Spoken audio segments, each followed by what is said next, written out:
Assalamualaikum warahmatullahi wabarakatuh. Waalaikumsalam warahmatullahi wabarakatuh. Jadi kalian semua mesti ingat kita adalah ahli sufi dan kita dunia ahli sufi tidak sama dengan dunia ahli syariah. Dunia ahli sufi kita semua ahli dalam ilmu ketuhanan, khusus specialize dalam ilmu ketuhanan. Kita hanya taksub pada Allah SWT. Tak ada pada yang lain. Khusus pada Allah SWT. Dengan itu, kita tidak ada perpecahan. Tidak akan ada mazhab insya-Allah. Tidak akan ada perpecahan dengan kita taksub pada yang lain. Berarti kita semua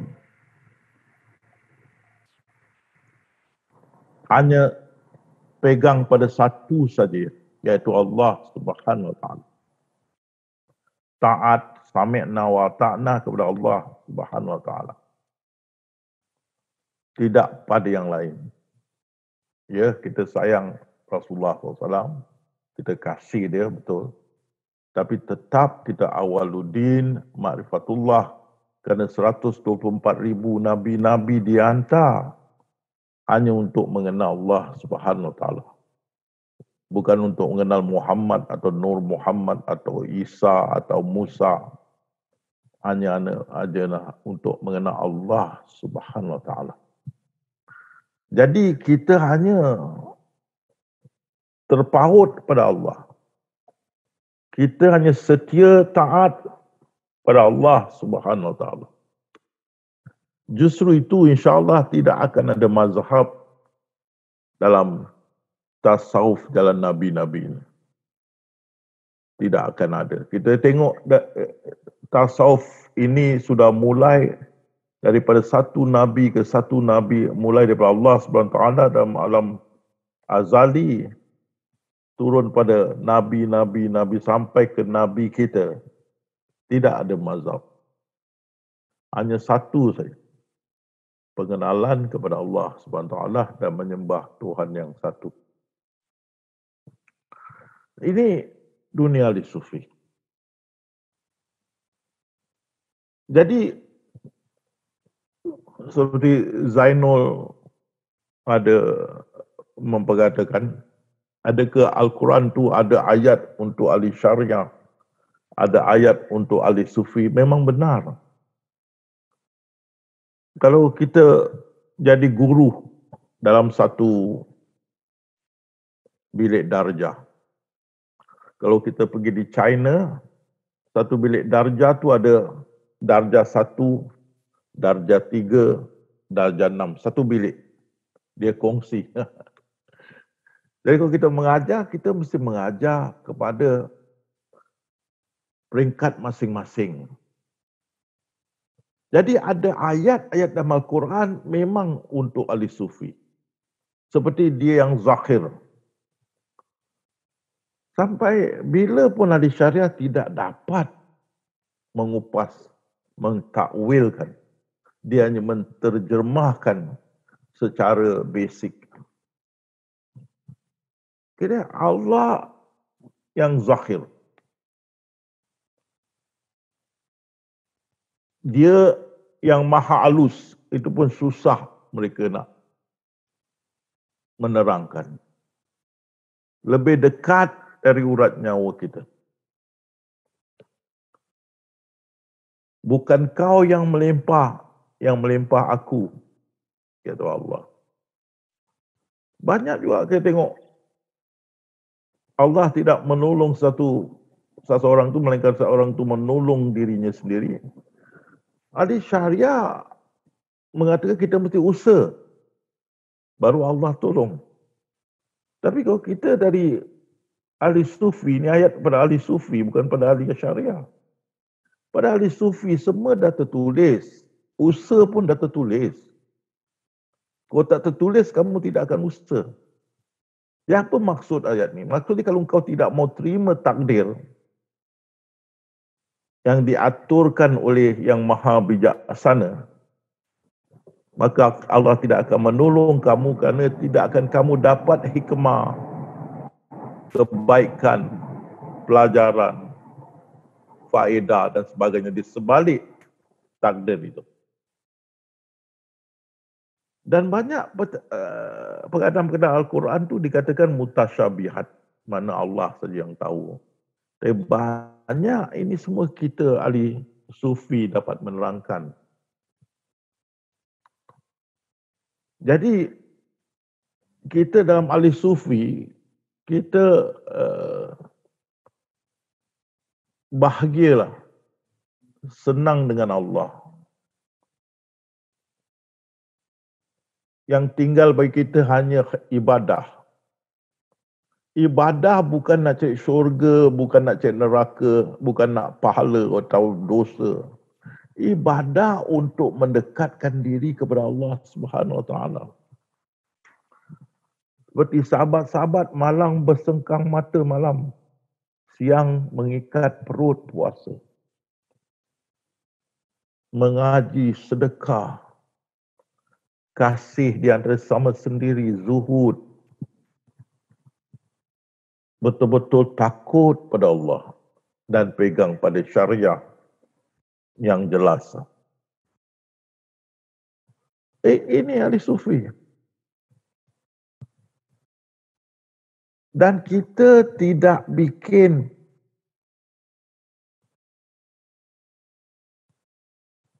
keputusan atau menetapkan sesuatu di mana kebanyakan kita balikkan pada Allah. Soal syurga, neraka, kita balikkan pada Allah. Soal dosa, pahala, kita balikkan pada Allah. Kita reda. Walaupun berbanyak kita amal setinggi gunung pun, kita reda ketetapan Allah. Itu pasal kita dalam salat kita baca inna salati wa nusuki wa ma yahya wa mati lillah rabbil alamin. Salatku, ibadahku, hidupku, matiku khusus untuk Allah SWT. Ini ahli sufi. Dan kalau kalian tengok dari permulaan syarahan, kalau ikut di YouTube dari 2009 sampai sekarang, hanya satu perkara yang ditazkirakan, kebesaran Allah Subhanahu Wa Taala.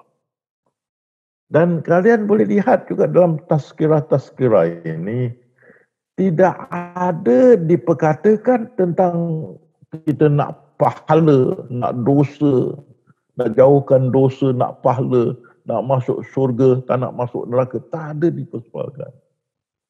Yang di akhir kalam kita ialah reda. Apa pun kita reda. Kerana kita faham. Seperti Imam Ghazali berkata, kau kenal Tuhan kau, kau kenal diri kau, kau tidak wujud. Kau faham. Jadi ini dunia kita. Bila kalian masuk mau lebih kepada ibadah, sudah kenal yang tinggal ibadah. Berusaha mendekat diri kepada Allah SWT. Dan apa jua ketetapan Allah kita terima. Ini dunia ahli sufi. Dan ibadah kita tidak ambil ringan, yang sunat pun kita ambil berat. Tiap-tiap malam seperti sembahyang fardu, kita jalankan tahajud. Tiap-tiap hari, ada yang 4 hari seminggu, ada 5 hari, ada 6 hari seminggu. Seperti bulan puasa, kita puasa. Cuma 5 hari kita tidak. Dan ada yang tidak lepas dengan membaca Al-Quran. Hidup kita sederhana. Tak adalah kalian tengok sahabat-sahabat kita dengan emas satu cincin emas penuh kat jari-jari ya. Emas kat telinga lah, kat hidung lah. Ahli sufi. Hidup kata orang tu simple. Simple. Ini ahli sufi lah. Dan kita alhamdulillah sudah selesa hidup cara beginilah. Cara kita syukur. Setiap hari kita zikrullah. Sentiasa ingat pada Tuhan yang satu. Itu nadi kita ahli sufi.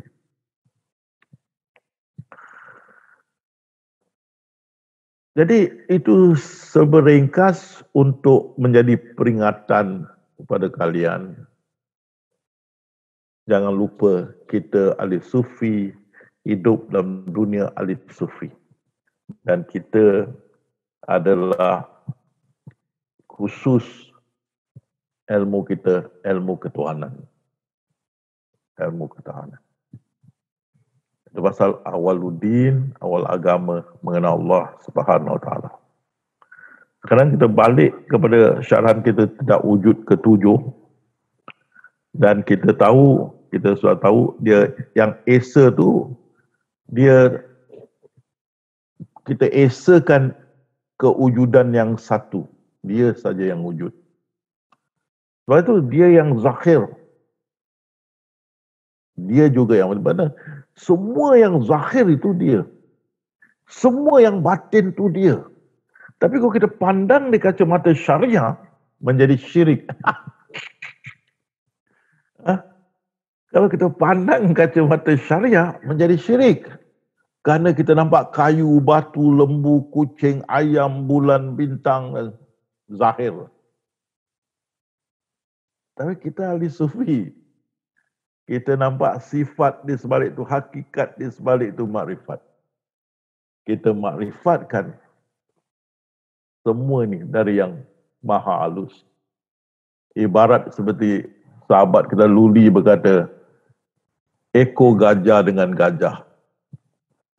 Takkan bercerai ekor gajah dengan gajah. Ekor gajah itu adalah gajah, sebahagian daripada gajah. Dikira gajah juga. Sebahagian daripada gajah. Seperti maha halus. Tidak bercerai Allah SWT. Seperti ekor gajah dengan gajah. Kan? Jadi kita makrifatkan yang maha halus yang kita tahu sebahagian daripada Allah Subhanahu Wa Taala. Jadi kita yang zahir tu pandangan kita lain, mata kita sudah tajam. Jadi kita mengesakan ini semua ni adalah termasuk yang maha halus, di dalam yang maha halus. Dan maha halus tu adalah sebahagian daripada Allah Subhanahu Wa Taala. Jadi fahaman kita, pandangan kita lain dengan ahli syariah. Kedua, milik. Selalu kalau ahli syariah inna lillahi wa inna ilaihi rajiun, mana orang ada tewas meninggal dunia. Baca ini. Tapi kita lain. Ayat ni yang menunjukkan semua datang daripada Allah SWT. Iaitu dari yang maha halus. Jadi sifat tu adalah mungkinul wujud kepada zat yang wajibul wujud. Zat pula adalah mungkinul wujud pada yang maha halus yang wajibul wujud. Maha halus itu adalah sebahagian dari Allah Subhanahu Wa Taala. Kerana dia tidak mewajahkan yang maha besar menjadi semua ciptaan, itu fahaman wahdatul wujud. Dia hanya mewajahkan yang maha halus itu menjadi unsur ke semua ciptaan. Itu bezakan kita dengan, seperti Pak Deka cakap, bezakan kita dengan wahdatul wujud. Menjadi satu sengkang satu obstacle yang tidak akan buat kita menjadi wahdatul wujud. Semua tu balik pada yang halus. Jadi semua tu dia punya, datang daripada dia, kembali pada dia. Dia punya. Pasal itu kita berdoa, ya Allah, kita berdoa. Terus dia kata, nak pakai aku punya barang, cakap dengan izin aku. Jadi kita bila mau pakai Allah punya barang, kita boleh kata insya-Allah dengan izin dia. Pasal kita berdoa, ya Allah, berikanlah, kerana kita tahu dia punya semua tu. Atau jauhkanlah apa balak itu, kita tahu daripada dia juga. Ini kita mengatakan dengan hak, semua itu milik dia. Belakangan kita masuk pengurusan. Kita dah berhujah pengurusan panjang lebar di sambungannya. Kelebihan ahli sufi dalam pengurusan, ini yang Imam Ghazali berkata, kita sudah kenal Tuhan kita. Kita sudah kenal diri kita. Maka kita tahu kita tidak wujud. Tidak wujud. Seperti meja kayu. Dia sedar, meja tu sedar, aku tidak wujud, yang wujud kayu. Kayu datang daripada pokok. Gitu. Ataupun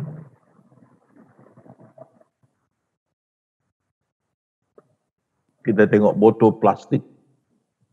Botol tu sedar dia tidak wujud. Ya. Yang wujud adalah plastik. Dan plastik datang dari unsurnya. Jadi kita pun sedar, kita sifat.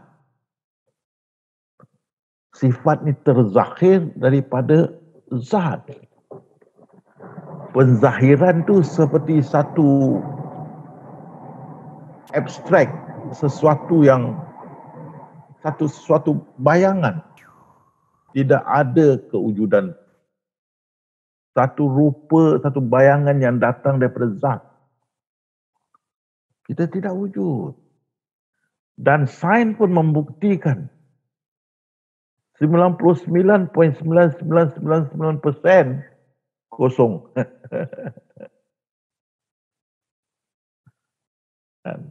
Penzahiran tu kosong. Yang 0.001 tu pun zat, tapi zat dia balik pada yang maha halus, dia pun kosong juga. Yang ada yang maha halus tu 0.0001. Lebih kecil daripada itu. Jadi kita tidak wujud. Bila kita tidak wujud, bagaimana sesuatu yang tidak wujud bisa berbicara? Kerana itu kita lihat pada Pak Pandey, benar dia kata ada mata tengok, ada telinga dengar, ada mulut diam, tepuk tangan buat tak tahu. Juga luncai. Itu pasal bila saya katakan, buatlah hidup macam biasa. Nak fikir, nak apa, hidup macam biasa. Bila mau tidur, tengok kembali apa yang kita sudah buat pada hari itu. Dan ketahuilah, itulah lauh mahfuz kita. Takdir kita pada hari itu yang kita mesti buat. Yang sudah tertulis dalam lauh mahfuz, kita mesti buat. Yang kita tak ada campur tangan sedikit pun tentang itu. Sedar ke? Itu pasal Allah kata, bagaimana kau memikirkan, bagaimana kau menetapkan, kau tak wujud. Ikut. Dan kalau bangun pagi, duduk di katil, tengok. Nanti datang. Oh, mau angkat wuduk, mau salat tahajud, mau salat subuh, mau mengaji. Datang. Itu takdir kita pada hari itu berjalan. Hidup macam biasa. Dia malam nak tidur, tengok kembali takdir pada hari itu. Ini semua ciptaan. Tidak kira Islam, bukan Islam, sama juga. Dan itu pasal bila kita tengok itu Rasulullah bersabda hidup macam biasa. Makna kita tak boleh ubah takdir itu. Apa yang kita lakukan dari siang sampai ke masa kita mau tidur itu, siang hari itu buat. Itulah takdir kita yang kita tidak ada campur tangan dan tak boleh ubah. Kita fikir, kita berusaha dan sebagainya, semua dalam takdir itu. Ketetapan Allah teguh. Sunnatullah dia tidak akan berubah. Kita buat. Dan kita buat tu bukan kita menetapkan, bukan kita memikirkan. Itulah takdir. Itulah yang ditetapkan oleh Allah SWT kita akan buat. Kita tengok balik. Dan kita tak boleh ubah. Tadi pagi yang kita buat, takkan kita boleh balik semula pagi. Okey, tak boleh. Masa dah berlalu dah. Tak boleh. Itu pasal kita tengok, kita angkat tangan reda. Apa sebab berlaku reda. Si loncai terjun dengan labu-labunya. Biarkan reda. Apa yang sudah berlaku. Nak bikin apa lagi? Sebab berlaku. Apa nasib sudah jadi bubuh. Tadi pagi, kita terlanggar kucing kita mati. Apa nak buat? Kita pandang balik. Alamak. Tadi pagi soal langgar si buntat mati. kucing nama buntat. Si buntat dah arwah lah, kesian. Boleh kita patah balik nak betul? Tak boleh. Apa kita reda Allah lebih mengetahui. Sudah bukan awak yang menetapkan, bukan awak memikirkan. Kalau kita fikirkan takkan kita nak langgar. Kalau kita menetapkan takkan kita nak langgar si buntat tu. Kucing kesayangan kita kan. Jadi kita pandang, kita sedar. Inilah Lauh Mahfuz yang berjalan. Akan datang pula Lauh Mahfuz esok. Kan? Jadi biarlah si loncai terjun dengan labu-labu yang biarkan.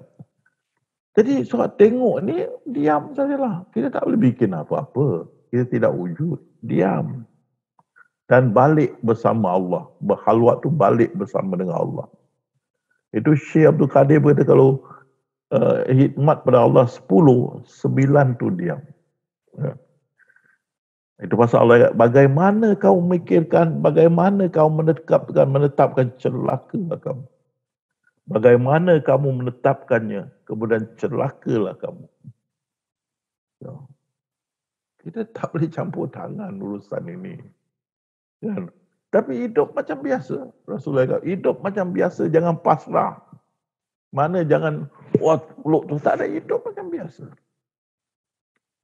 Itulah Lauh Mahfuz. Dulu kalau saya cakap dengan orang tidak faham. Saya kata hidup macam biasa, itulah Lauh Mahfuz. Itulah takdir. Sekarang orang sudah faham. Kita buat macam biasa hidup.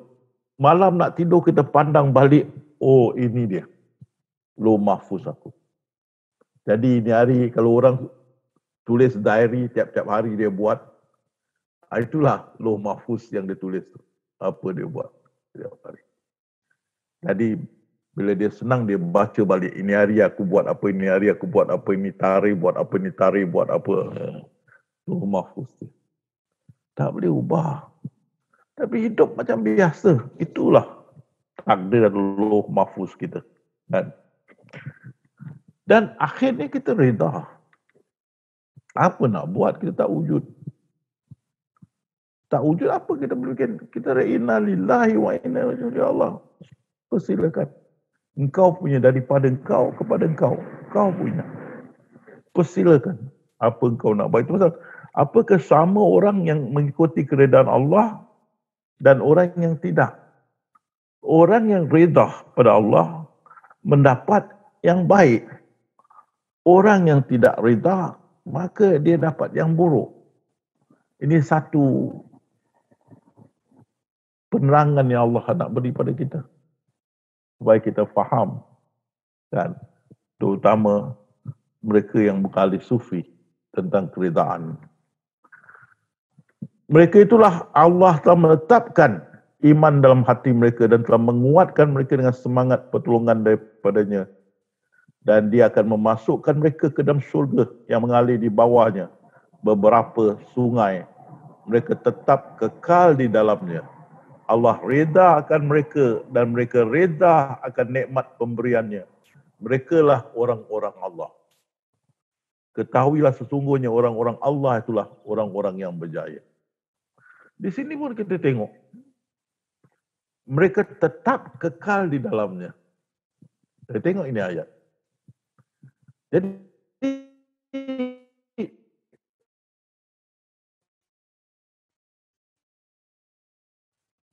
asli ayat mati di syurga tidak akan mati, kekal. Itu pasal saya kata kalau kita dah kekal, kita jumpa Allah, kita halo bro. Itu orang yang marah kan. Tapi dah kekal apa? Tapi kalau mereka tetap kekal di dalamnya, Kalau dalam itu hancur, itu pasal kita baca suratul Hud. Hiduplah kamu dalam syurga ini selagi ada langit dan bumi syurga ini. Itu di dalamnya. Kau kekal di dalamnya. Kau di dalamnya hancurlah kau. Jadi bila di dalamnya itu syurga tu bumi dan langit syurga itu hancurkan kita. Habis. Itu pasal kita penghabisan reda. Apa dia nak buat, kita reda. Dan itulah orang-orang Allah, reda. Allah berfirman, inilah satu hari yang manfaat bagi orang yang benar kebenaran dia. Itu kita yang melihat kebenaran yang menangis. Dari impak makrifat tu, kita nangis. Kita masuk kelab gembing. Kita melihat kebenaran dan air mata kita jatuh dari pipi kita. Bagi mereka syurga yang di bawahnya mengalir sungai-sungai. Mereka kekal di dalamnya selama-lamanya. Itu di dalam syurga. Kalau syurga tu hancurlah. Kan? Allah reda terhadap mereka dan mereka berreda terhadapnya, itulah keberuntungan yang paling besar. Jadi ahli sufi penghabisan reda, diam dan reda. Macam kita lihat orang berbuat sesuatu pada hak dia. Kita tak boleh cakap apa-apa. Diam saja. Kita reda dia buat atas hak dia. Kerana itu kita salat yang inna salati wa nusuki wa mahyaya wa mamati lillahi rabbil alamin. Itu dia. Salatku, ibadahku, hidupku dan matiku hanya untuk Allah, Tuhan semesta alam. Jadi bila kita salat setiap hari itu, ingatlah akan makna ni yang kita katakan tadi. Kan? Hidupku, matiku hanya untuk Allah Subhanahu Wa Taala. Itu pasal Rasulullah berkata, iaitu tidak seseorang itu masuk ke syurga dengan amalannya, tetapi dengan keridaan Allah Subhanahu Wa Taala. Begitu juga diriku. Itu pasal Allah berkata, wahai jiwa-jiwa yang tenteram, irji, baliklah kepadaku. Dengan berpuas hati lagi diredai. Kita dengan Allah damai, puas, reda. Serta masuklah dalam jemaah hamba-hambaku dan masuklah dalam syurga. Ini ahli sufi. Ahli sufi. Hidup dia berputar dengan Allah. Orang boleh centrifugal. Hidup dia berkusar kepada Allah Subhanahu Wa Taala. Lain tak ada. Tutup mata, buka mata, Allah. Mulut bertutur, Allah. Ingatan, Allah. Serba-serbi, Allah Subhanahu Wa Taala. Itu ahli sufi. Dengan itu dia hanya taat pada Allah. Semua. Baik saya, baik kalian semua. Kita taat pada Allah. Tak ada pada guru-guru ke, ketua-ketua ke. Dengan itu timbul masalah.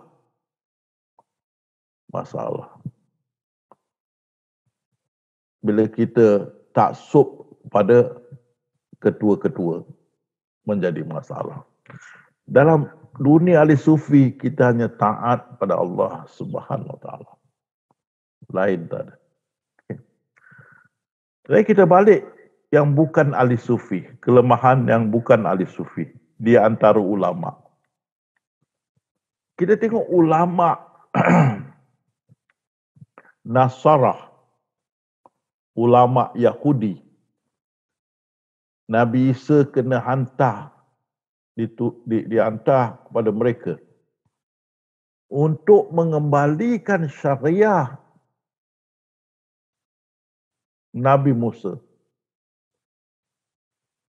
dan untuk juga memperkuatkan syariah Nabi Musa supaya dapat diikuti oleh kaum dia, Nasarah, kaum Nabi Isa AS. Pasal syariah Nabi Musa kucak-kacir. Kenapa kita tengok penerangan Nabi Isa AS tentang syariah Nabi Musa yang beliau kena turun, membetulkan dan menguatkan. Ini Nabi Isa, setiap wahyu mereka korupsikan. Bagaimana mereka korupsikan? Dengan membuat fatwa. Ayat-ayat dalam Torah tu dia fatwakan. Dan fatwa tu dia antara mereka khilafiyah, bercanggah. Dan mereka ikut yang popular, imam yang popular punya pandangan. Kita Al-Quran tu. Mazhab Syafi'i mentafsirkan begini. Hanafi begini. Maliki begini. Hambali begini. Sama. Itu yang Nabi Isa kata mengkorupsikan. Difatwakan. Tengok macam rujuk dalam penceraian. Kalau Imam Syafi'i, dia mesti mau lafaz rujuk. Aku ambil kamu kembali sebagai isteriku. Sesudah kita bercerai dalam masa iddah, kita kata aku ambil kamu kembali menjadi, mesti mau lafaz rujuk. Hanafi tak payah, cium saya pipi sudah jadi. Tengok perbezaan. Tengok itu iddah. Ada mazhab cakap mesti mau 3 haid. Dan sampai habis 3 haid. Tapi ada pula pandangan tidak. Bila mulai haid sudah cukup. 3 haid mulai sudah cukup. Tapi ada juga ulama berkata mesti habis itu 3 haid. Tengok. Ayat Quran tapi dikorupsikan dengan khilafiyah. Tengok angkat wuduk saja. Macam-macam style ada. Tengok cara kita kedua tangan kita bila salat, macam-macam style.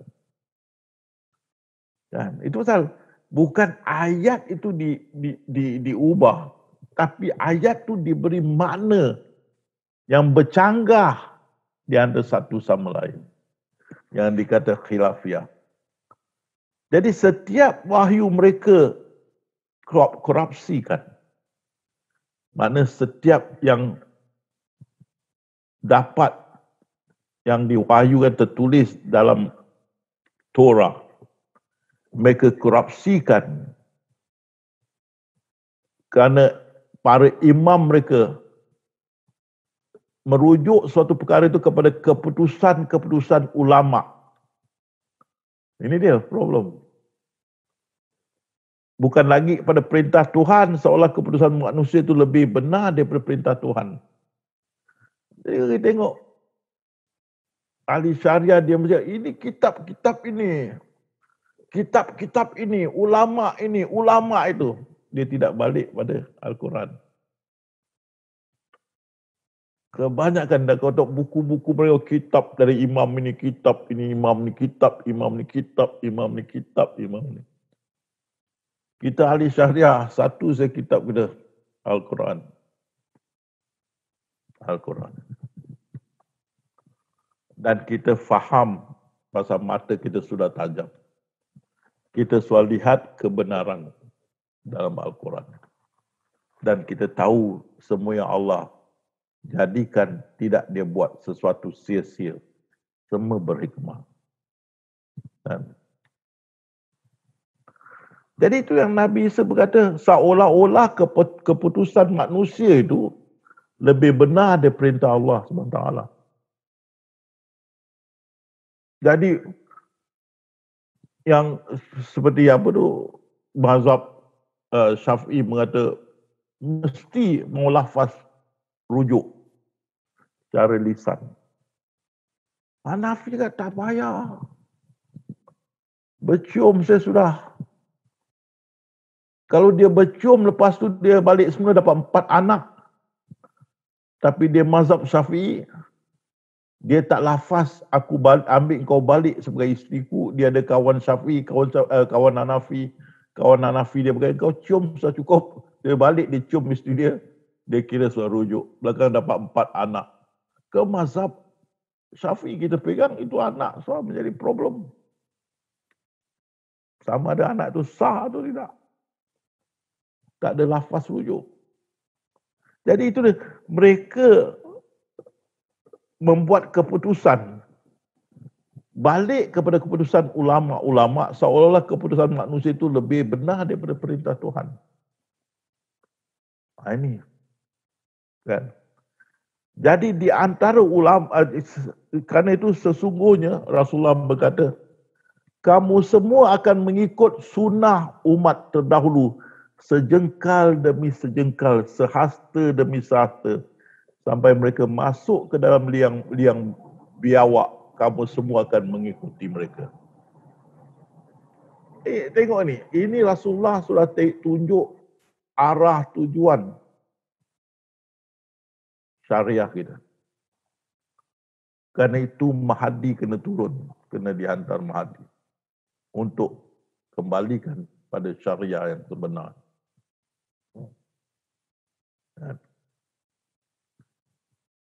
Itulah saya dah kata seperti ini, tsunami besar akan datang.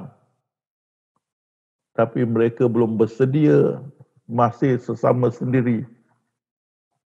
Banyak pergolakan. Khilafiyah tu tidak boleh habis.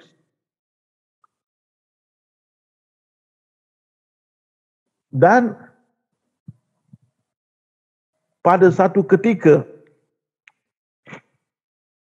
Imam Al-Haramain, dia berkata sudah berlaku ijma', persetujuan ramai di antara muhaqqiqin bahawa tidak boleh lagi fatwa, hanya hendaklah ikut fatwa yang sudah ada, fatwa-fatwa dari para imam mazhab, dan ini 4 mazhab. 4 mazhab iaitu Syafi'i, Hanafi, Maliki, Hambali, ini 4. Lain tertolak. Jadi itu start daripada itu orang hanya balik kepada ini pendapat-pendapat ulama-ulama dari 4 mazhab, iaitu Abu Hanifah, Malik, Syafi'i dan Ibnu Hanbal. Balik. Semenjak itu, mulai dari saat itu umat Islam mencuaikan Al-Quran dan As-Sunnah dan hanya berpandukan kitab-kitab 4 mazhab yang telah disyurkan. Dengan ini timbullah generasi taklid. Apa makna taklid? Pengikut. Pengikut. Pak turut. Taklid itu pak turut. Sehingga hari ini. Taklid adalah perbuatan menerima ataupun mengambil pendapat orang lain tanpa mengetahui hujahnya dari Al-Quran ataupun As-Sunnah. Dia tak balik pada Quran Sunnah, dia terima, ada kitab ini, ada kitab ni, ada ulama ni, ada ulama itu. Dia tak balik pada Quran. Taklid. Hari ini kesemua sama ada yang melaungkan kehapusan taklid ataupun yang mengaku dirinya sebagai seorang mukallid, bukan seorang mukallid, ataupun yang mengaku mereka mengikut Al-Quran dan As-Sunnah sebenarnya adalah mukallid juga. Kecuali ahli sufi. Ahli sufi. Itu alhamdulillah kita ahli sufi. Kita tidak ikut ni semua. Kita ada kita punya ilmu sendiri tentang ketuhanan. Dan kita bila tengok Al-Quran tu, kita takwil, kita tidak terjemah dan kita tidak terikut dengan pendapat-pendapat ahli syariah yang bercanggah dengan kefahaman ahli sufi. Dan pertama-tama yang bercanggah mereka ya kami wujud dan Allah wujud. Itu sudah bercanggah. Yang itu menjadi masalah. Kerana kita tengok dari ulama-ulama, dia wujud, dia pandangan dia ditaksubkan. Pandangan dia ditaksubkan, itu jadi masalah. Masalah di antara mereka. Kan? Kita tengok di antara ummah, kebingungan. Kerana taksub pada ini datang kepada mazhab. Mazhab, macam-macam mazhab. Wahafi, Salafi, Syiah, Hanafi, Hambali, Syafi'i, Maliki. Mana satu yang benar ni? Satu cakap saya ke salah, cakap saya ke salah. Alhamdulillah kita tak ada dalam ahli sufi mazhab atau taksub pada ini semua. Tak ada. Kerana banyak sangat fatwa-fatwa, pandangan-pandangan, maka khilafiyah di antara ulama tiada kesudahan. Jadi umat menjadi pusing, bingung. Kan? Mereka bertanya, mana satu? Mana satu nak ikut ni? Ha? Mana satu? Ahli bait mengata ahli sunnah wal jamaah tu sesat.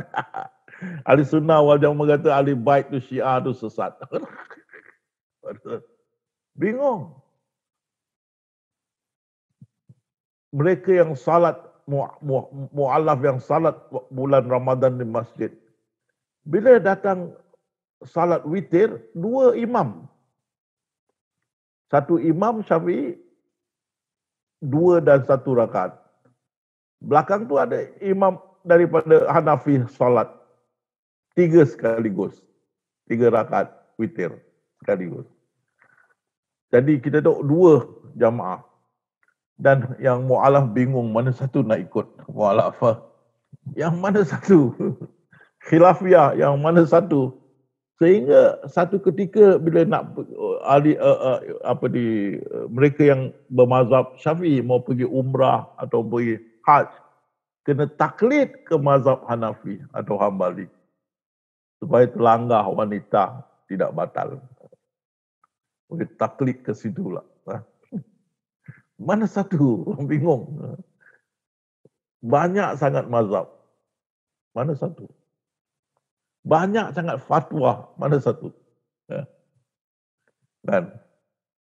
Dan banyak pertanyaan juga timbul. Bukan saja bingung, banyak pertanyaan timbul. Kita tengok, kenapa tiada pilihan? Semua dah ditetapkan. Semua dah ditetapkan. Bagi kita ahli sufi tak ada problem. Pasal bila kita tengok balik, kita tahu itu semua sudah tertulis. Kita tak boleh bikin apa. Tak ada pilihan. Kita faham. Dan kita tahu kita tidak wujud, kita reda. Tapi bagi yang bukan ahli sufi, mereka tahu mereka wujud. Mereka aku wujud. Kenapa tak ada pilihan?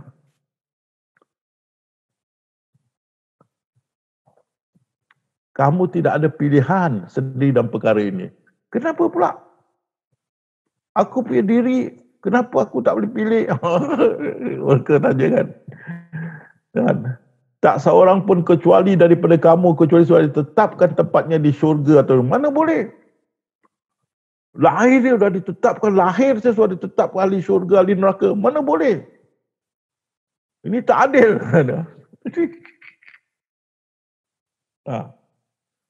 Ini soalan yang ahli syariah tidak boleh jawab. Macam mana nak jawab? Kan? Ini hadis yang sahih. Tak seorang Rasulullah bersabda setiap anak Adam dilahirkan sudah ditetapkan ahli syurga, ahli neraka. Tak ada pilihan.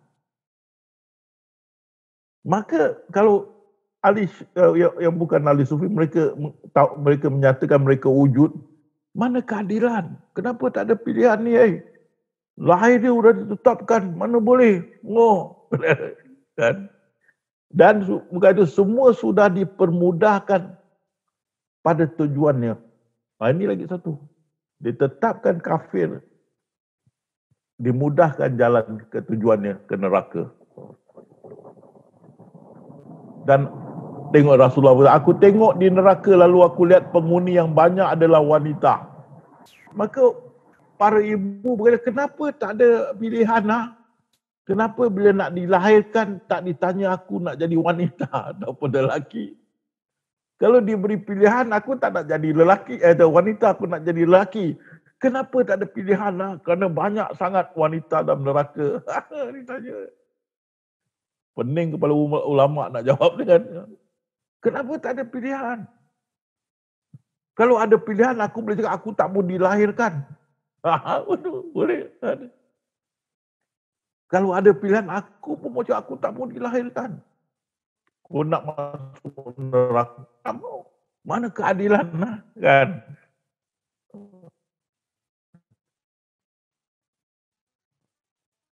Demi suruh aku akan memenuhi neraka jahanam dengan semua jin dan manusia. Manusia pun boleh kata, kenapa tak beri pilihan? Kalau kita akan disiksa begitu teruk dalam neraka, dan kita juga ditetapkan akan buat jahat, tidak boleh kita ubah, kenapa tidak beri kita pilihan sama ada kita nak dilahirkan ataupun tidak? Kan? Kalau kita akan dilahirkan, ditetapkan akan buat jahat, dan kita dilahirkan, kita sudah tetap akan masuk neraka yang akan dipenuhkan oleh manusia.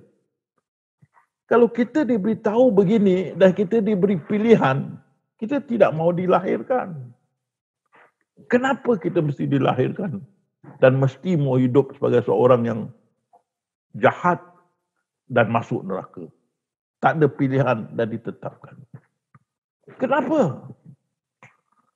Tentu dia tak boleh terima, kan? Neraka jahanam tak boleh terima. Mengapa aku dilahirkan? Nangis. Kenapa aku dilahirkan? Kenapa? Oh, ini syariah tak boleh jawab. Ahli sufi boleh. Itu pasal ada berapa jamaah bilang, bila belajar dengan ustaz lah, baru saya tenteram lah. Tak ada lagi nak menyoal Allah SWT. Ke tidak, banyak pertanyaan, kan? Ini tengok dari orang barat. Ini orang barat menulis. Kalau tiada pilihan melainkan berbuat jahat yang tidak akan menyelamatkan, maka kenapa mesti saya dimasukkan dalam neraka? Kalau tak ada pilihan, kita mesti buat jahat. Kenapa saya mesti masukkan dalam neraka? If I cannot help but choose wicked action such that I will not be saved, how can I deserve to go to hell? Mana kalau kamu sudah ditetapkan buat jahat, bukan kamu hendak, kamu ditetapkan buat jahat. Kerana kamu ditetapkan buat jahat, kamu mesti buat. Tak ada pilihan. Tapi kenapa masuk neraka? Oh, kan. Alhamdulillah kita ahli sufi. Syukur. Kan? Soalan berat ni. Dalam lagu-lagu kita ada dengar lagu, aku tidak minta dilahirkan di dunia. Ada lagu-lagu dah keluar, kan? Aku tidak minta dilahirkan cacat begini. Wah, cacat begini. Ada lagu dia. Kan? Ini yang ahli syariah jauhkan diri nak jawab. Tak berani. Kenapa masuk neraka kalau semua sudah ditakdirkan? Ini dia. Kan? Berkatalah orang-orang yang berilmu serta beriman, demi sungguhnya kamu telah tinggal menurut yang terkandung dalam kitab Allah sampai ke hari kebangkitan. Kita hidup mengikut kitab takdir kita. Tak ada pilihan. Sudah semua amal perbuatan kita sudah tertulis dalam buku kitab kita. Yang di hari kemudian Allah suruh baca. Kan? Itu Rasulullah berkata, demi zat yang jiwaku di dalam genggamannya. Walaupun kamu lahir sudah dituliskan beramal dengan amal penghuni syurga, tetapi bila nak dekat dengan neraka, nak dekat dengan syurga, maka kamu akan diputarkan ke jalan ke neraka. Kerana sudah ditulis dalam takdir kamu ahli neraka. Itu pasal ada orang, wah, betul punya alim, betul punya ibadah kuat hari-hari dekat masjid. Umur 55 dapat duit dari kerajaan. Di Singapura kita panggil CPF. Di Malaysia panggil EPF. Saya tak tahu di Indonesia lah. 55 kita dapat wang kita. Wah, terus selalu absent. Tak hadir kat masjid. Mana Pak pergi? Pergi Batam. Kenapa tu? Oh, pergi keramat. Rupanya situ ada keramat bar. Bar tu tempat minum arak lah. Keramat bar. Mati di sana. Walaupun sudah lama beribadah. Kenapa penghabisan terpusing? Kerana sudah dituliskan. Tidak ada pilihan. Begitu juga Rasulullah berkata, ada orang dilahirkan beramal dengan amal ahli neraka. Tapi dekat dengan mati, berubah. Dia beramal dengan ahli syurga. Dan masuk syurga. Seperti saya pernah ceritakan, apik becak yang bawa becak. Sudah 60 lebih tahun. Penghabisan datang, mau masuk Islam. Suka dengan Islam. Dah 60 lebih. Diislamkan, didudukkan dengan keluarga Islam. Tak sampai berapa bulan, meninggal dunia. Ahli neraka. Penghabisan ahli syurga. Kerana sudah ditetapkan. Tidak boleh diubah. Kan, sudah ditakdirkan begitu. Dan saintis pun berkata tidak ada pilihan. Kebebasan memilih hanyalah suatu khayalan. Free will is just an illusion. Khayalan. Dan neraka. Jadi orang barat bertanya, kenapa kita mesti masuk neraka apabila kehidupan kita mengikut lakaran Tuhan? Tuhan telah lakarkan begitu.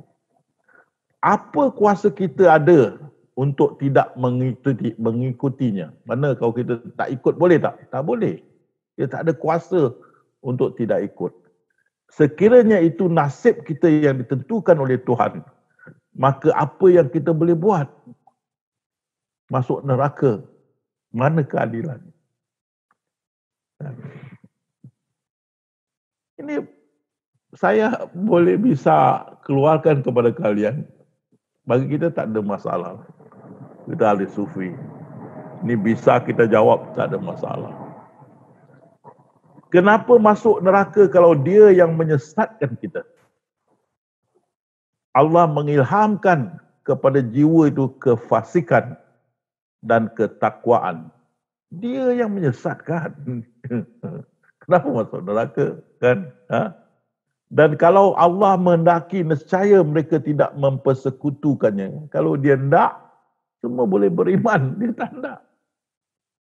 Dan kami telah menjadikan kamu, iaitu Muhammad, tidak menjadikan kamu Muhammad sebagai pemelihara mereka. Dan kamu bukanlah sekali-kali pemelihara mereka. Allah mau begitu. Kalau dia mau satu dunia tu beriman, dia boleh. Dia tak mau. Jadi macam mana Rasulullah sedih hati ramai umat baginda masih belum beriman. Itu yang Allah menghendaki. Kalau dia menghendaki begitu, kenapa kita masuk neraka? Orang barat berkata, kan? Dia tak nak bimbing kita ke jalan yang benar. Dia mengilhamkan kefasikan. Kenapa kita masuk neraka? Kan? Maka tidakkah orang-orang beriman tahu kalau Allah mahu semua beriman, tentu Allah beri petunjuk kepada semua manusia. Dia tak nak. Kalau dia tak nak membimbing manusia ke jalan yang benar, kenapa masuk manusia itu ke dalam neraka? Kamu, Allah yang tak nak bimbing. Kan?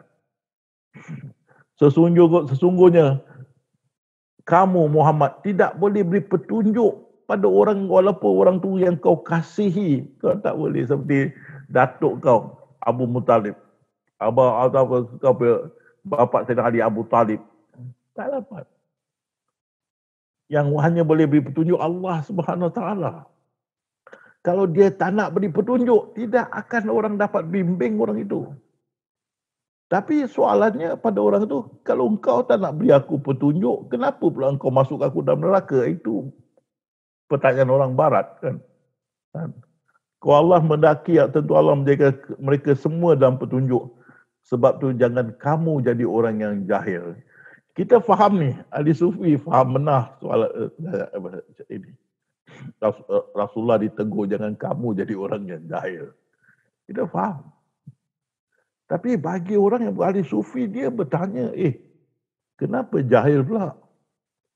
Rasulullah ada sebab dia mengeluh kenapa umat dia masih belum beriman lagi banyak dan akan masuk neraka. Dia boleh. Kenapa Allah kata jangan kamu jadi orang yang jahil? Mana dia Allah punya sifat kasih sayang? Tanya kan.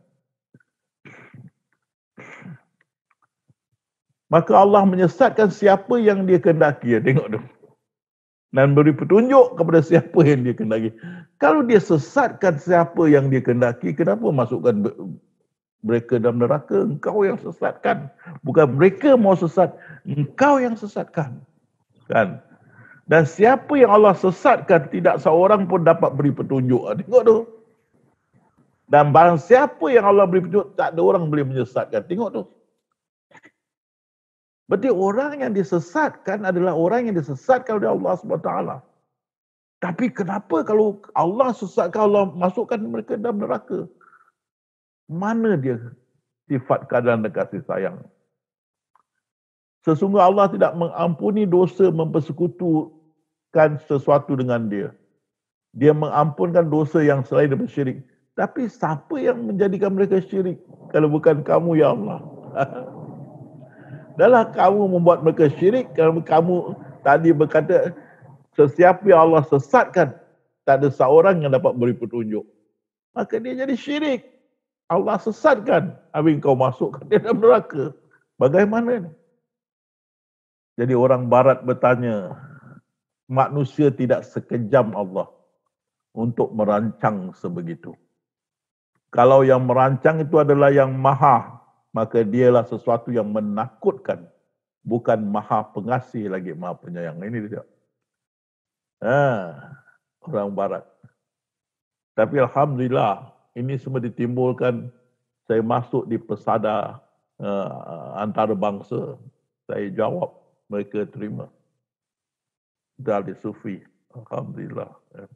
Kita tak takut dengan soalan-soalan ini. Dan tidak akan lari.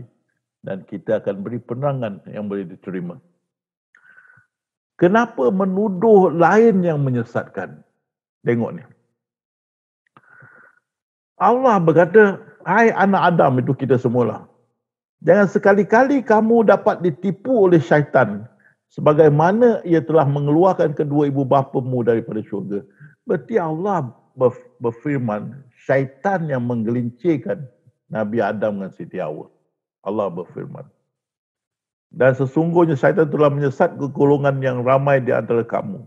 Maka tidakkah sepatutnya kamu berfikir dan insaf? Kita tengok di sini.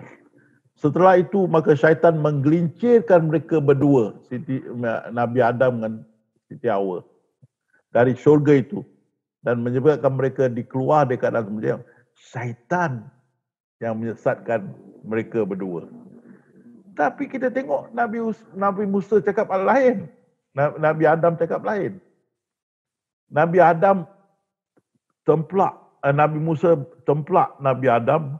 Kerana engkaulah Adam, kita semua terkeluar daripada syurga. Engkau punya pasal. Kan? Tapi apa Nabi Adam berkata, hai Musa, Allah telah memilih engkau dengan kalamnya, itu Musa kalam Allah. Dan menulis Taurat untukmu dengan tangannya.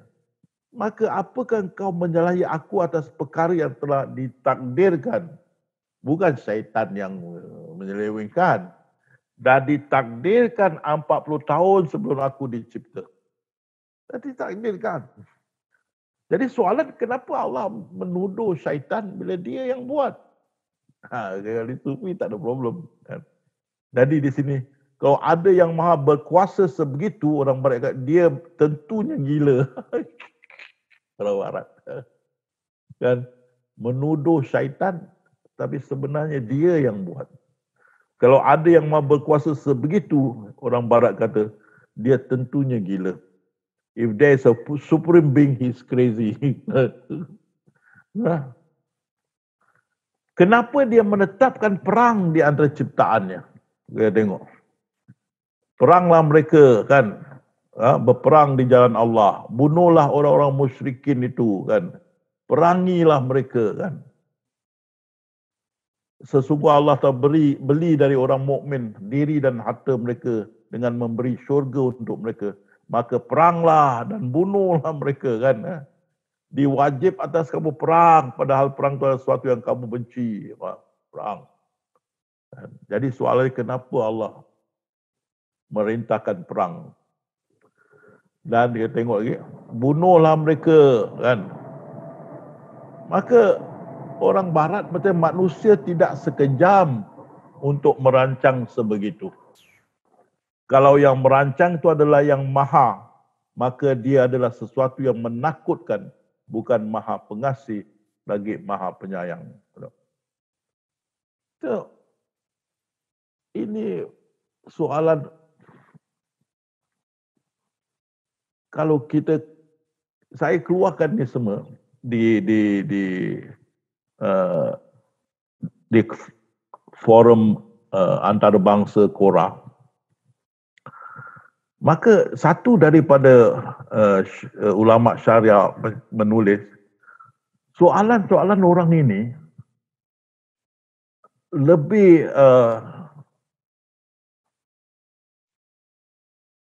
lebih mengancam kita kepada kita ahli syariah, lebih mengancam daripada biasa. Berarti soalan-soalan yang timbul ni sukar bagi mereka mau menjawabnya. Tapi kita tak ada masalah. Saya keluarkan ni semua kerana saya sudah yakin insya-Allah kalian yang sudah mantap dalam ilmu ketuhanan, sudah faham. Soalan-soalan ni kalau anak cucu kita keluarkan, kita sudah siap dan mantap untuk menjawabnya. Kalau anak cucu kita keluarkan, atau sahabat-sahabat kita atau orang barat keluarkan pertanyaan-pertanyaan ini, kita sudah siap dan sedia. InsyaAllah. Kenapa Allah membunuh? Itu pun ditimbulkan. Kenapa Allah membunuh? Kan? Tengok umat-umat dahulu. Mereka mendustakan Nabi-Nabi ni hantar kepada mereka. Dan apa Allah? Kami binasakan umat-umat yang demikian. Kan? Kami putuskan keturunan orang-orang yang mendustakan ayat-ayat kami dan mereka lah bukan orang-orang yang beriman. Habis keturunan, habis. Mati anak, cucu, datuk, nenek. Habis Allah turunkan bencana. Kan? Jadi kenapa Allah membunuh? Itu soalannya. Nabi Nuh, aibah. Kenapa? Kenapa mesti turun aibah? Habis. Kenapa? Nabi Hud, angin kencang. Habis. Kenapa? Nabi Lut, apa khabar bang? Tangan patah ni. Batu daripada langit turun. Habis. Nabi Saleh, Nabi Shuaib, suara yang menggenturkan. Habis. Oh. Kenapa? Tsunami tak beribu, kalau tak berjuta, beribu mati. Habis harta-harta hancur. Kenapa ya Allah? Dia bertanya. Gempa bumi, banyak mati. Kenapa? Api, aibah, itu apa tu? Serangan unggas. habis, ternakan habis. Ini kemalangan, sama ada di laut, di udara, di kereta api, kereta, banyak mati. Perang dunia pertama, kedua, berjuta mati. Kenapa ni semua? Apa faedah? Kenapa? Dia bertanyakan. Kenapa? Yang berhormat Franklin Graham berkata, Tuhan dalam Islam tidak sama dengan Tuhan dalam kepercayaan Kristian ataupun Kristen Yahudi. Dia iaitu Allah, dia adalah Tuhan lain. Dan saya percaya sangat menakutkan beserta agama yang zalim. Betul. Allah tu Tuhan yang menakutkan dan agama Islam agama yang zalim. Tuhan kita Allah tidak sama dengan Tuhan dalam Kristian ataupun dalam Yahudi Kristen, tidak sama. Kerana dia membunuh dan sebagainya. Kenapa dia suka menyeksa? Ini pun disebut seksa yang pedih. Penghuni neraka kekal di dalamnya. Neraka Jahanam, tempat yang seburuk-buruknya. Mereka je bahan bakar api, bahan bakar api. Mereka seksa yang menghinakan. Mereka masuk ke dalam api yang menyala-nyala. Setiap kali kulit mereka hangus, kami gantikan kulit baru, kami bakar lagi. Aku menjauhi, ni orang barat tu. Aku menjauhi dari diri, dari Tuhan. Dia terlampau suka menyeksa. Ini ya, saya siapkan kalian supaya anak cucu, cicit akan datang. Ini semua ditimbulkan. Ya. Kamu lihat, saya ada kasih rujukan, kamu boleh buka buku-buku ini baca. Pandangan-pandangan mereka. Tapi kita tidak akan lari, insya-Allah. Kita akan perjuangkan keadilan, kemuliaan, kesucian Allah Subhanahu Wa Taala. Dan kita akan muzakarah dengan mereka. Kita akan berdebat dan menerangkan dengan sebaik-baiknya sehingga mereka boleh menerimanya sebagaimana mereka dapat menerima penerangan saya di pesada antarabangsa di Kora. Alhamdulillah. Dan saya yakin kalian bisa mantap dalam ini. Kenapa mesti ada neraka kalau dia maha pengasih lagi maha penyayang? Itu pun ditanya. Sesungguh Allah maha pengasih lagi maha penyayang kepada manusia. Tapi kenapa mesti ada neraka? Kenapa? Pandangan Tuhan itu baik, tetapi memasukkan manusia dalam neraka yang membakar adalah sesuatu yang saya sangat-sangat tidak dapat menerimanya. Ini adalah satu kegilaan yang terlampau. Kepercayaan yang tidak waras. Aku tidak mahu ada kena-mengena dengan Tuhan sebegitu. Pandang orang barat. Pada tahun 2000, dari tahun 2000 ke atas sampai sekarang, tahun 2000 seterusnya, aku berharap kita dapat membesarkan anak kita untuk mempercayai diri dia sendiri, bukan kepada Tuhan. Banyak lagi saya boleh tuliskan pertanyaan-pertanyaan mereka.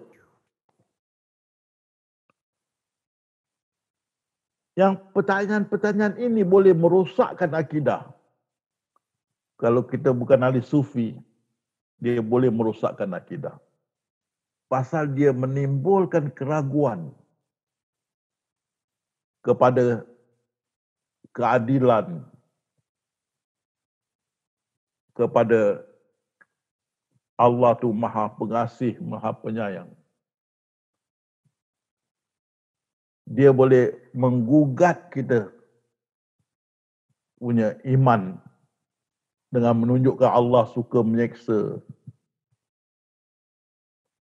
Allah suka menghukum. Allah suka membunuh dan sebagainya. Ini soalan boleh mengugatkan anak-anak muda Islam hari ini dan akan datang. Jadi saya insyaAllah melengkapkan kalian, menyediakan kalian supaya dapat membimbing anak-anak muda yang sudah terpengaruh oleh pandangan-pandangan ini, yang memandang Allah itu dengan pandangan yang songsang. Sehingga ada anak-anak muda yang sudah menjadi Kristian, ada memperkatakan, menyoalkan tentang Tuhan kita yang Maha Pengasih, Maha Penyayang. Tapi insyaAllah kita ahli sufi, kita tidak akan lari dari pertanyaan-pertanyaan ini. Kita bisa menjawabnya. Saya berdoa dan saya berharap semoga Allah memantapkan kalian semua supaya bisa menghadapi satu ujian yang besar ini yang akan datang di hari muka. Karena itu ilmu ini diturunkan dalam zaman kita dan diletakkan di Indonesia, di bawah Yamas Indonesia. Karena di situ negara yang paling banyak penganut Islam di dunia. Dan ilmu ini turun di Nusantara ini. Inilah tempatnya di mana ilmu ini akan bersebah, meluas. Bukan saja di Indonesia, insya-Allah di hari muka. Banyak sudah ada asas makrifat dan ilmu tasawuf ini. Dan juga di Malaysia, di Indonesia, di Malaysia dan juga di Singapura, di Brunei dan lain-lain. Tempat Nusantara ini menjadi wadah ahli syariah, ahli sufi. Maka bila turun Imam Mahdi, seperti kita tengok Nabi Isa pun, dia tengok tasawuf Nabi Isa dengan tasawuf yang kita zaman Rasulullah tidak lari sama. Itu pasal tasawuf jalan Nabi-Nabi. Dan tasawuf Nabi Musa tidak jauh dengan tasawuf jalan Nabi Isa. Tasawuf itu berjalan dari satu Nabi ke satu Nabi. Dan di zaman inilah tasawuf ini akan berasas di sini. Itu yang Rasulullah hadis menyatakan, yang pembantu Imam Mahdi yang memegang panji-panji hitam Ibn Tamim dari timur sini. Jadi inilah asas the bed, tempat ahli sufi akan berkembang, yang menjadi Ibn Tamim, pemuda-pemuda yang akan membantu Imam Mahdi akan datang, kerana kita sudah ada asas tasawuf ini. Allah turunkan zaman kita, dan ini akan berkembang dari masa ke masa, sehingga bila sampai masanya Imam Mahdi turun di Nusantara ini, hampir ke semua udah ada asas ilmu ahli sufi yang mantap. Sehingga bila Imam Mahdi memerlukan keperluan memerlukan bantuan yang memahami akan dia adalah ahli-ahli sufi yang sudah ada pada masa itu yang cukup ramai. Jadi kitalah jadi pioneer, pengasasnya yang Allah beri pada kita untuk menaburkan ilmu ini dalam Nusantara ini, menyiapkan penduduk dalam Nusantara ini supaya mantap dalam ilmu ini. Karena akan sampai satu masa, inilah yang Allah berkata, hai anak muda, bantulah agama Allah. Ini dia. Jadi di hari muka, ini ilmu, insya-Allah kita akan turun kepada anak cucu cicit kita. Supaya mereka akan bersedia. Bila turun Imam Mahdi, dia tidak akan kecewa. Kerana penduduk dan Nusantara yang dikata Rasulullah yang daripada timur, mereka inilah sudah bersedia menunggu akan kedatangan Imam Mahdi, insya-Allah. Jadi dalam perjalanan itu kita akan bertemu dengan ini, musibah ini. Musibah daripada barat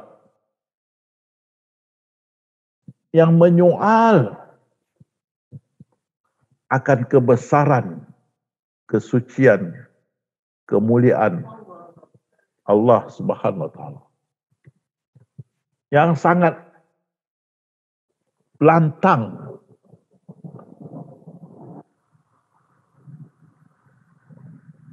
mengkritik akan kebesaran Allah Subhanahu wa taala. Awak kalian sendiri lihat bila saya ucapkan soalan-soalan itu, seolah-olah kalau kalian tidak kenal saya sudah durhaka pada Allah. Saya sudah melawan Allah. Saya sudah mengata Allah. Tidak.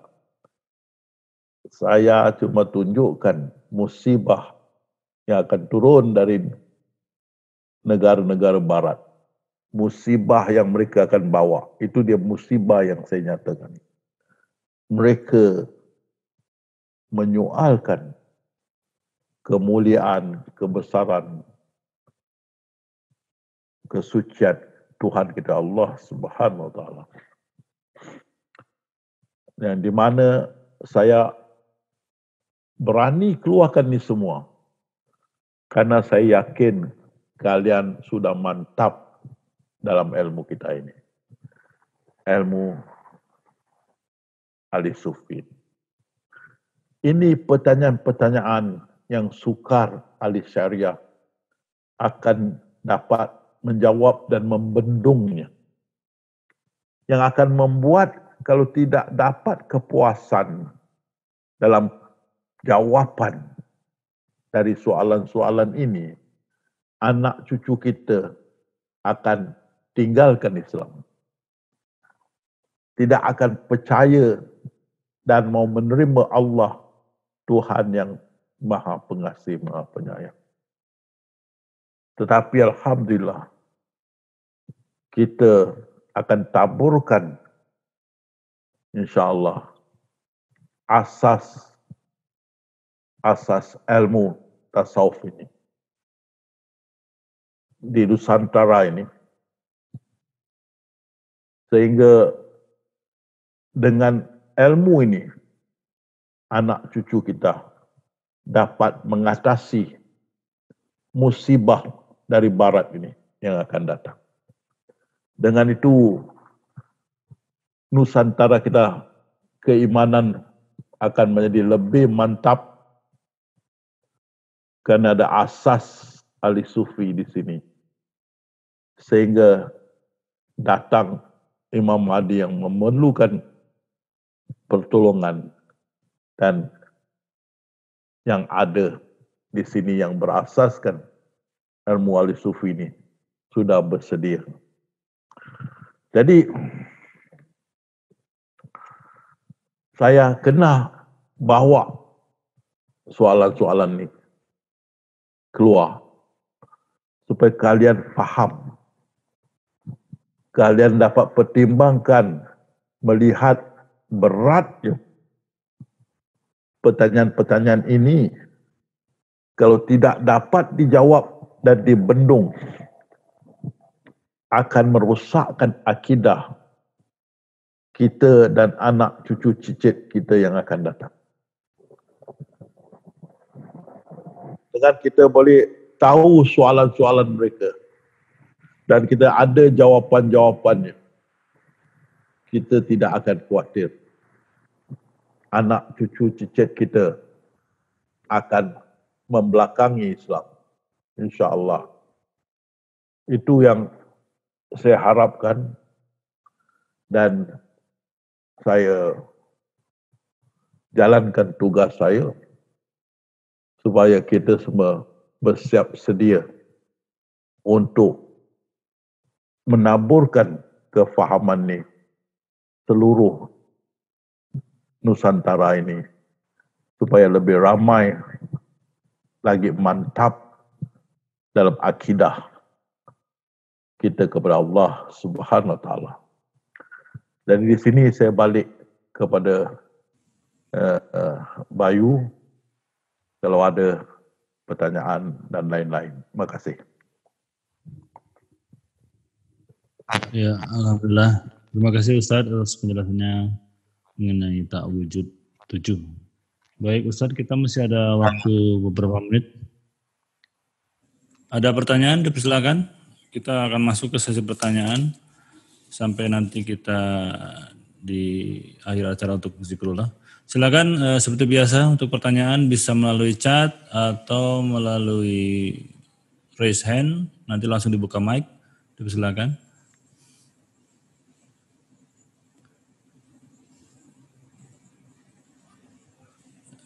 Silakan sahabat yang akan bertanya. Bisa langsung dibuka.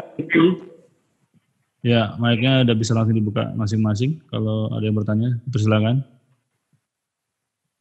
Ini ada satu pertanyaan Ustadz dari chat. Untuk Lauh Mahfud yang sudah terzahir, kita kena ridho. Bagaimana sikap kita untuk Lauh Mahfud yang belum terzahir dan untuk hari esok masih belum berlaku? Demikian Ustadz. Yalah. Ya, kita reda karena kita faham kita tidak wujud. Jadi bila kita tak wujud, kita reda apa yang sudah berlaku dan yang akan berlaku dan seterusnya. Bagi kita tak wujud. Itu dia soalannya, jawapannya senang, kita tidak wujud. Jadi kalau kita tak wujud, bagaimana bisa bersuara ya? Tidak bisa bersuara. Bagi kita tak wujud, dia nak buat apa atas diri dia, dia apa suka. Dia tak wujud. Jadi kita redah apa juga yang sudah berlaku. Kita redah apa akan berlaku dan seterusnya. Kerana kita tidak wujud. Jadi itu jawapannya. Ya. Kita tetap terima apa pun juga berlaku. Kita tak wujud. Ya. Itu soalan saya. Ya. Baik Ustaz. Tadi ada sahabat kita yang bertanya tapi sepertinya sudah terjawab. Jadi bagaimana cara menjawab pertanyaan-pertanyaan dari dunia barat? Tadi saya jawab sih dengan Bang Yasin bahwa contoh jawaban dan pertanyaan itu ada di Quora ya Ustaz ya? Ya ada. Ya, jadi buat yang bertanya tadi dari Wali ya, jadi ada template-template tanya jawab di Quora ya untuk pertanyaan-pertanyaan yang kritis dari dunia barat. Baik, pertanyaan selanjutnya dipersilakan untuk sahabat yang lain.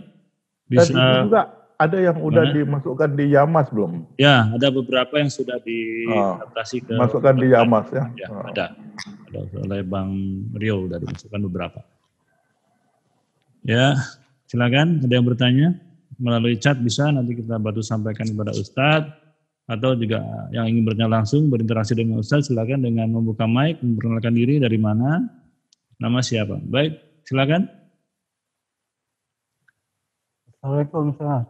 Waalaikumsalam. Dari mana Bang? Amran Ustaz Alam. Dari mana Bang? Ustaz Alam. Oh, silakan Bang. Ustaz, jadi saya boleh minta tolong Ustaz rumuskan kembali kalau saya silap. Jadi Allah menurut apa yang kita sangkakan. Jadi kalau kita tak ada awal rudi ma'rifatullah, jadi kita akan tewas. Seperti ahli syariat lain akan tewas. Macam mana Ustaz?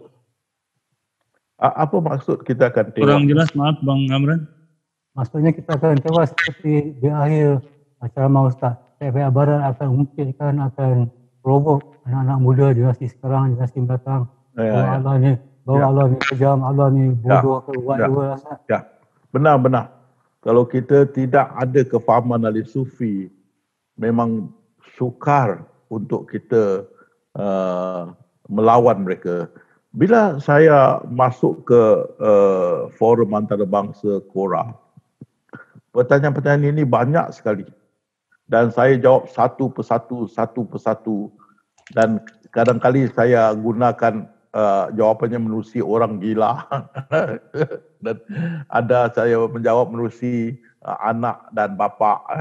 Dan ada saya pakai banyak juga contoh-contoh. Dan akhir mereka dapat menerima. Dan sangat kurang pertanyaan begini selepas saya masuk. Dan tiada yang dapat mengkritik apa yang saya ujahkan. Ya. Jadi perkara ini saya bawa malam ini juga dan saya sudah beri jawapan-jawapan sebelum itu bagaimana kita ahli sufi kita itu menjawabnya. Kita sudah benar-benar mantap dalam ilmu ini, tidak ada masalah pertanyaan-pertanyaan ini. Ya. Jadi kalau kita tidak siapkan diri kita dan anak-anak cucu cicit kita, kita akan mengalami satu musibah yang besar di hari muka. Tapi saya yakin Allah Maha mengetahui. Jadi pada zaman kita diturunkan ilmu ini dan dipersenangkan untuk difahami dan insya-Allah dapat kita turunkan pada anak cucu kita, dan ilmu ini juga disimpan di Indonesia oleh Yahmas dan di situ tempat rujukan kepada yang sekarang ni dan yang akan datang untuk mengetahui tentang ilmu sufi ni. Kalau tak ada ini, zaman sekarang ini ulama syariah hanya diam. Jangan jawab. Ini semua soalan ahli neraka. Jangan jawab mereka. Mereka akan masuk neraka. Jangan jawab. Tapi kalau kita tidak jawab, anak cucu kita akan bertanya. Kalau kita tidak jawab orang barat seperti orang-orang barat ni, anak cucu kita akan bertanya. Pasal apa? Semua tamadun barat akan turun kepada kita. Itu Rasulullah kata kita akan mengikut mereka sejengkal sehasta. Mereka masuk lubang biawak, kita akan masuk. Jadi anak cucu kita akan bertanya. Kalau kita tidak bisa jawab, kita tewas.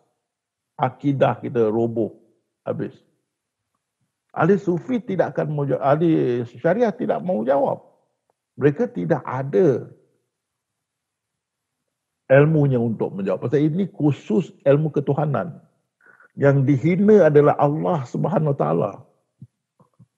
Dia menghina Tuhan, memerlukan ilmu ketuhanan untuk mempertahankan. Jadi kalau kita tidak siapkan diri kita dan juga anak-anak cucu kita, kita akan tewas. Islam akan jadi hancur. Tapi insya-Allah tidak akan begitu, kerana Allah SWT turunkan ilmu ini di zaman kita. Dan ilmu ini akan merebak di Nusantara ni sehingga mantap menunggu turunnya Imam Mahdi. untuk membantunya. Itu saya punya jawaban. Terima kasih. Ya, terima kasih Ustaz. Ya, kalau sahabat semuanya menyimak ya di Quora, ini Ustaz sudah memakai bahasa-bahasa yang sangat sederhana, logika-logika sederhana, analogi-analogi sederhana yang memancing mereka untuk lebih berpikir gitu ya, lebih mudah diterima. Ya. Baik sahabat semuanya, kita masih ada sedikit waktu, silakan satu pertanyaan saja. Sahabat yang masih ingin bertanya dipersilakan. Kalau tidak nanti kita lanjut ke zikrullah. Silakan, masih ada satu saja pertanyaan singkat, dipersilakan.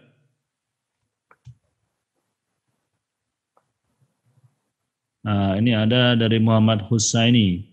Assalamualaikum Ustaz, bagaimana sebenarnya yang terjadi ketika Allah Subhanahu wa Ta'ala berdialog dengan malaikat ketika hendak menjadikan manusia? Apakah peristiwa ini bagian dari Lauh Mahfuz, Ustaz? Bila Allah firman kun, semua sudah termaktub dalam Lauh Mahfuz. Jadi apa juga di Lauh Mahfuz tu kita akan mengikutinya lah. Jadi soalannya bila sebenarnya terjadi ketika Allah berdialog dengan malaikat yang aku mau menjadikan manusia itu khalifah, kan? Itu semasa kita belum dijadikan, Allah akan menjadikan kita khalifah itu yang iblis jam dia Azazil, dia belum jadi iblis lagi, dia tak boleh terima. Itu semua sudah terakam. Sekarang pun kita tengok balik, kita tengok itu menjadi sejarah. Sejarah. Mana itu semua dah terakam. Sesuatu yang terakam tidak boleh kita ubah suai lagi. Sudah berlalu. Itu semua terjadi. Itu pasal kalau kita tengok di sini ya. Rasulullah SAW dia melihat ahli neraka itu banyak kaum perempuan, ahli neraka. Banyak kaum perempuan. Ya. Tapi kita tahu, sekarang belum ada ahli neraka. Belum ada kiamat. Belum ada hari kebangkitan. Belum ada hari hisab. Bagaimana ada neraka? Bagaimana ahli neraka Rasulullah boleh nampak sekarang? Jadi di sini, kita boleh mengatakan apa yang Rasulullah lihat adalah gambaran. Gambaran. Ini juga ahli saintis berkata, hidup kita inilah satu gambaran atau animasi atau hologram.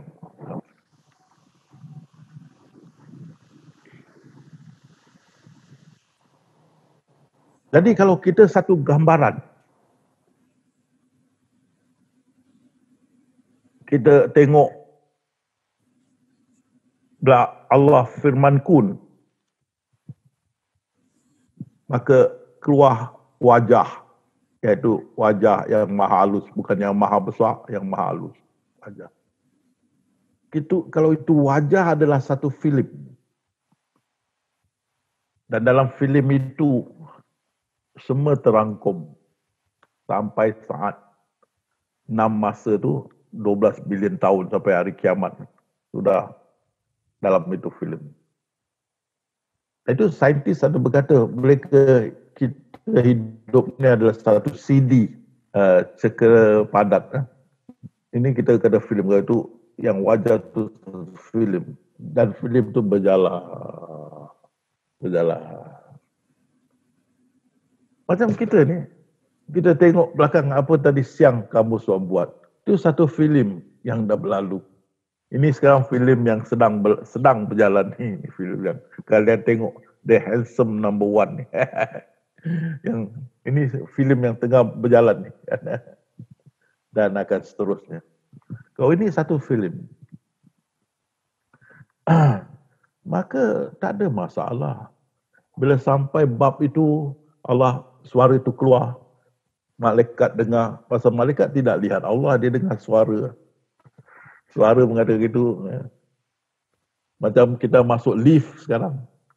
Lift sekarang bisa berkata, selamat pagi Tuhan, tingkat berapa ya? 20. Wah, itu. Lift ya. Jadi Begitu juga filem tu tak ada masalah. Bila Allah firman kun, Lauh Mahfuz tu sudah siap daripada awal sehingga akhir. Pasal itu ditunjukkan Rasulullah melihat yang bahagian yang akhir. Itu syurga neraka tu bahagian yang akhir. Jadi Allah nak tunjukkan dia punya rancangan tu Lauh Mahfuz sudah siap sehingga pada yang akhir. Jadi yang akhir itulah syurga neraka tu. Dan sudah siap. Jadi dia firman kun, Lauh Mahfuz tu dah berjalan dan dia berfirman ada yang sudah berlaku, ada yang belum berlaku, dan apa juga perintah Allah akan terus menerus berjalan. Ada firman dia, dua firman dia. Jadi kita semua ni dalam satu gambaran. Itu pasal saintis jadi bingung, adakah gambaran ni lepih flat? Atau ni gambaran bagaimana ada lepih kok dia ada ruang? Di sini kita ahli sufi boleh faham. Kalau kita tengok daripada luar dia lepih. Tapi di sebalik itu ada zat yang meliputi. Seperti batu lepih. Tapi bila batu tu pecah boleh keluar unta besar. Macam mana ada unta besar dalam batu, kan? Begitu kita tengok ini apa yang berlaku ni seperti bioskop layar putih. Tapi dia tengok layar putih tu macam ada dalam tu bernyanyi, menari, bergaduh, berperang di dalam layar putih tu. Ada ruang. Pasal di sebaliknya ada zat. Sebaliknya ada zat yang memainkan peranan di layar putih tu. Jadi ada saintis berpandangan kita ni adalah satu gambaran. Dan kalau kita balik kepada Rasulullah punya pandangan, itu dia nampak ahli neraka itu satu gambaran yang belum terjadi. Dan kita lihat pada firman dia. Dan aku akan lipat, aku akan gulung. Di hari kiamat aku akan gulung Lauh Mahfuz itu. Dan lagi satu, aku akan gulung dengan tangan kananku. Ya, itu satu kiasan. Gulung. Digulung. Lauh Mahfuz itu digulung. Seperti filem atau seperti kertas, satu gambar. Digulung. Aku akan gulung. Jadi, filem itu berjalanlah dari satu masa ke satu masa ke satu masa ke satu masa. Semua sudah ada tu. Suara Allah, suara iblis, suara malaikat, semua sudah ada. Action mereka semua sudah ada. Tidak satu pun Allah alpakan. Jadi itu tidak ada masalah. Bagaimana Allah firman dan itu berlaku. Itu saya punya jawapannya. Ya, terima kasih Ustaz. Itu mungkin pertanyaan terakhir Ustaz, karena kita juga sudah cukup larut. Seperti biasa Ustaz, kita akhiri dengan zikrullah bersama 5 menit. Jadi kita tumpukan ingatan kepada Allah. Bila kita ingat Allah tu tentulah kita tahu dengan hak yang dia tidak boleh dirupakan, tidak boleh diumpamakan. Jadi kita pun tak ada informasi tentang dia, kita hanya ingat Allah tanpa ejaan Allah, dan itu saja. Ingat dia. Jadi tidak mensyirikkan dia. Dan syaitan berkata, aku tidak boleh menggoda sesiapa yang sentiasa mengingati Allah Subhanahu Wa Taala. Kita ingat dia tanpa syirikkan dia, insya-Allah syaitan tidak dapat mengganggu kita. Baik, bismillah, ingat Allah. Allah dan minta Allah. Fokus, tumpu fokus. Kunci semua, jangan kasih apa pun masuk. Dan bertahan, istiqamah. Bismillah.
Sudah 5 menit, Ustaz. Ya. Terima kasih ya. Alhamdulillah. InsyaAllah kita jumpa lagi. Ya. Wabillahi taufiq wal hidayah. Assalamualaikum warahmatullahi wabarakatuh.